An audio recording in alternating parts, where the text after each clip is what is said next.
It's Friday and there's a lot still going on around town this Labor Day long weekend. To talk about it, let's bring in Chris Bumbray, managing editor at JoeBlow.com. Hey Chris, happy Friday.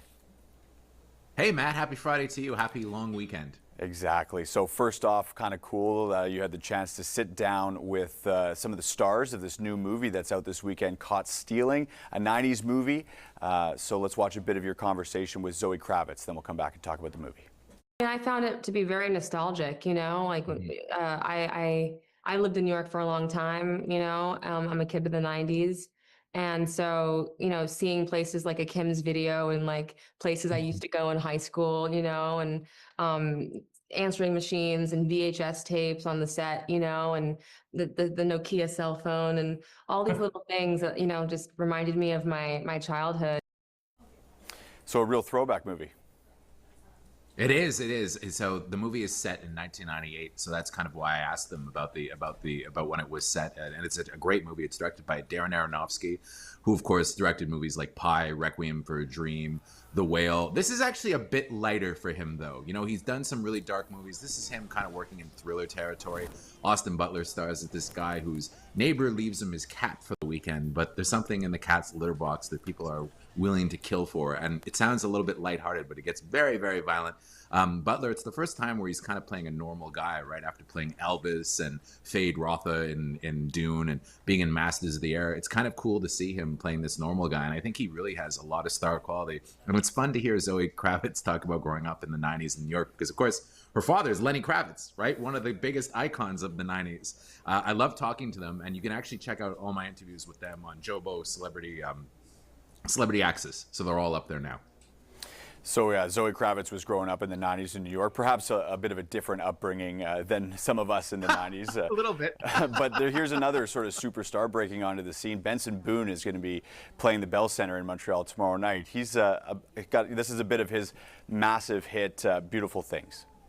Don't take these beautiful things that I've got. Please stay. I need to roll back. So very talented singer, Chris, but there's a lot more to his show than just the music. Is that right? There is. He does all kinds of stuff. He does acrobatics on stage, which is, first for me in concerts, man. I'm used to these artists being great dancers, but apparently he goes above and beyond.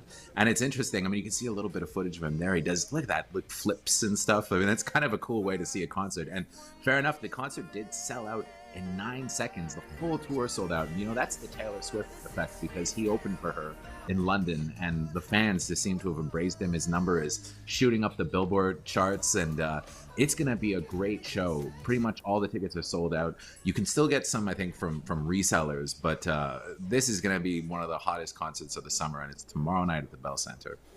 Yeah, I think when he really burst into sort of mainstream popularity when he did a performance at the Grammys where he did a backflip off of a grand piano. So that's something to expect, I suppose, tomorrow night at the Bell Center. Lastly, this weekend, the Jack of All Trades Festival is happening right now in Montreal. This is a big festival in the battle dance scene. So, Chris, can you tell us what it's like to experience a battle dance?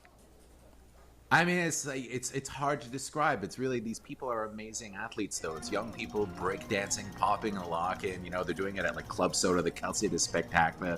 It's become a massive show. And if you've never actually seen somebody in a battle dance, I mean, I know that breakdancing, we think of movies, and things like that, but it is a legitimate art form, and it's a legitimate sport.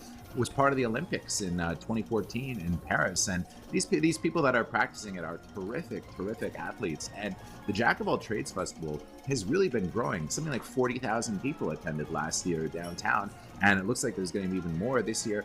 And they've started doing spin-offs in Paris, in the United States, all over the place. And I think that's, a great feather in the cap of our city, because we're a cultural melting pot, right? And it's a great place for people to come together and celebrate different kinds of art forms. And I think Montreal summers are all about culture, all about art. And I think this is just as legitimate as any of the others that we've seen. And some of the stuff that they're doing, maybe you'd see it on camera, it's just absolutely incredible. So my hat's off to this festival. It really is one that's growing, and I hope continues to grow. All right. Chris Bumbray, managing editor of JoeBlow.com. Thank you for this. Really appreciate it.